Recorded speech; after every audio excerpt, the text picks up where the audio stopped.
I call recession. Now what? As incredible as you may consider it, I believe we are already in recession, and the steep decline in U.S. markets is long overdue.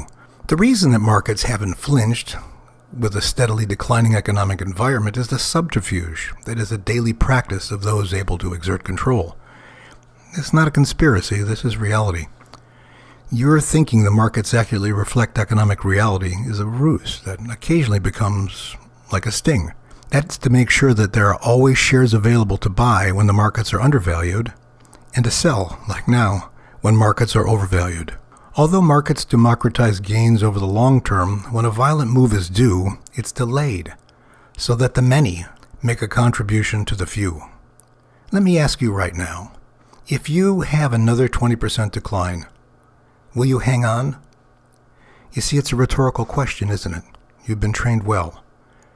The few make sure the markets keep rising despite any fundamental changes to the contrary, until that illusion cannot be sustained and we have a day like Friday, October 10th, which may become another Black Friday when markets reopen. Let me explain why. First, just think this through. When is the last time the reported GDP or gross domestic product came in over 3%, and that compelled the Feds to lower interest rates? Bueller, has anyone seen Ferris Bueller? Lowering interest rates is stimulative. Remember? And too much stimulation is what causes inflation. They know full well that despite the hysterical inflation rhetoric, it is deflation that is threatening. And I submit at this point, it is unstoppable. It's always a battle between inflation, which is the only tool of the Federal Reserve, and deflation. That makes inflation the odds-on favorite. Simply, deflation occurs when the optimism chronically exceeds reality and things are priced so high that their valuation cannot be supported any longer. That's where we are right now in many areas. The market has become too big a part of the equation and must be continuously inflated, is what the Feds say, as insurance. The systematic cure has not been allowed to occur because disinflation cannot be easily controlled. Therefore, we're here. Big inflation or deflation. And then there's the unremarkable, or so they say, revision to the September jobs report. Oops! We overstated employment by a scant 911,000. That's hardly even significant. Said the markets. Let's move on to new highs. Don't bother me with details. We're on a heater. Only it's the largest revision in history and should suggest more than one thing. One, how can anyone trust this number? This number. And two, if that incredible number of jobs was not actually created, how is the market powered up? Of course, by assuming the previous reports were accurate. That there was no market reaction is prima facie proof of how momentum buyers get lined up for slaughter. Facts, assuming they're accurate, matter to stable market valuations. That egregious revision was ample justification for at least the decline we saw on the 10th. But remember, most invested money is not in equities, it's in debt. Instruments like bonds. In this regard, there are several factors to consider. I consider that bonds are the stodgy old grandfather in the library, and stocks have the keys to the Maserati. They're a teenager. First, if inflation was really a legitimate boogeyman, long-term rates would have to rise to compensate investors. They aren't. And I submit they can't. Because adding more weight to the national debt's carrying cost, largely incurred by $27 trillion in federal stimulus since the last Great Recession, will scuttle the entire country. It ain't going to happen.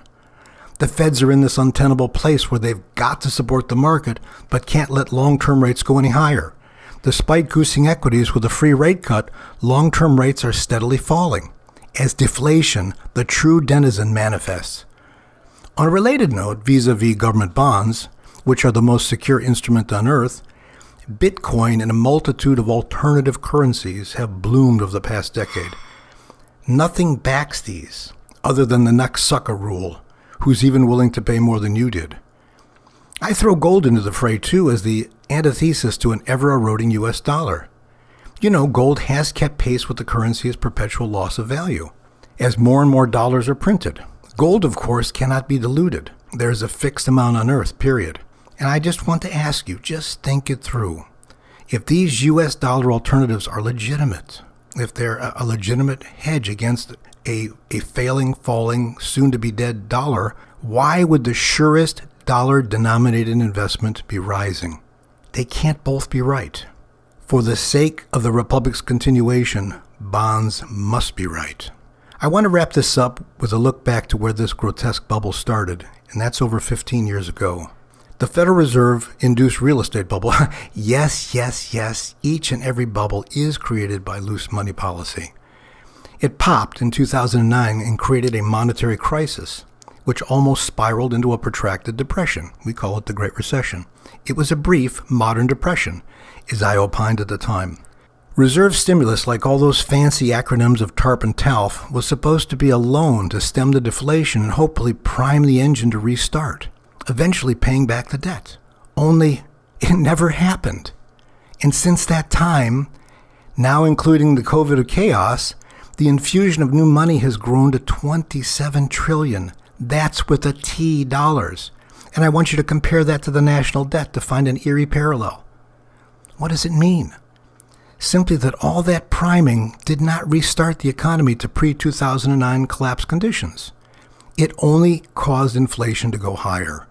It is a confidence game, and the widgets, you and I, must keep moving forward, and to do that, confidence is essential. And I know this sounds incredibly cynical, but hopefully it will give you cause to think, to question everything. It has to make sense at some point. What's worse is that each successive stimulus has had progressively less effect. It's like habituating to a drug.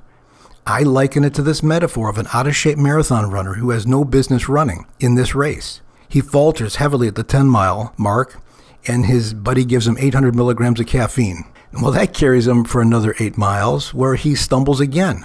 And this time, the doctor gives him a couple amphetamines. And now he's flying. That's going to carry him to within about 1 mile of the stadium, where somebody sneaks him a little cocaine. Of course, that only forces him to run a little faster for a few yards where he collapses. I'm asking you, how near the stadium is my metaphorical runner? The Fed infusions to keep the machine running are never going to be repaid with excessive growth.